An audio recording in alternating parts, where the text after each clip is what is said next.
কোটা সংস্কারের দাবিতে দেশ জুড়ে আজও বাংলা ব্লকেট কর্মসূচি ঘোষণা দিয়েছে শিক্ষার্থীরা। বিস্তারিত জানাতে সাভার থেকে সরাসরি যুক্ত হচ্ছেন সহকর্মী সাদ্দাম হোসেন। সাদ্দাম, বাংলা ব্লকেট কর্মসূচি যদিও বিকেলে, এই নিয়ে শিক্ষার্থীদের আজকের প্রস্তুতির কোনো তথ্য আছে কি আপনার কাছে, জানাবেন।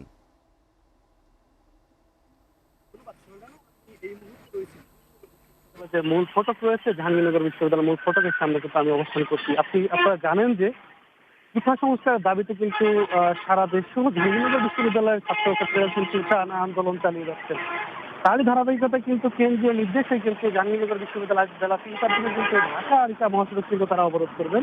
তারা কিন্তু প্রথমেই জাহাঙ্গীরনগর বিশ্ববিদ্যালয় লাইব্রেরি থেকে তারা যেমনটা জানিয়েছেন, জাহাঙ্গীরনগর বিশ্ববিদ্যালয়ের যে কেন্দ্রীয় লাইব্রেরি রয়েছে, কেন্দ্রীয় লাইব্রেরি থেকে কিন্তু তারা মিছিলকে বের করে কিন্তু ঢাকা আরিচা মহাসড়ক আছেন, ঢাকা আরিচা মহাসড়কের যে জাহাঙ্গীরনগর বিশ্ববিদ্যালয়ের মূল ফটক আছেন, সেই মূল ফটকের সামনেই কিন্তু তারা অবস্থান করবেন।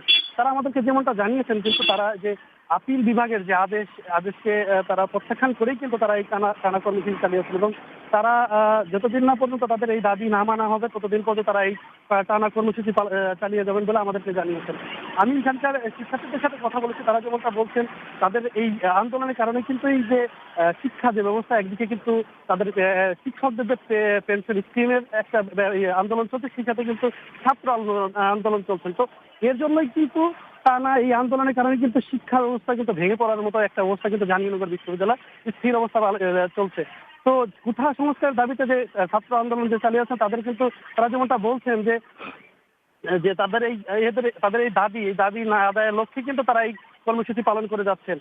তারা কিন্তু টানা আন্দোলন চালিয়ে যাচ্ছেন এবং তারা যেটা বলছেন যে আজ বেলা ৩টার দিকে যে কেন্দ্রীয় যে নির্দেশনা রয়েছে, কেন্দ্রীয় নির্দেশনা অনুযায়ী কিন্তু আজ বেলা 3টার দিকে কিন্তু তারা এই ঢাকা আরিচা মহাসড়ক কিন্তু তারা সন্ধ্যা বিকাল ৩টা থেকে কিন্তু সন্ধ্যা পর্যন্ত অবরোধ করবেন। আমাদেরকে এমনটাই জানিয়েছেন। সাদ্দাম, আপনাকে ধন্যবাদ।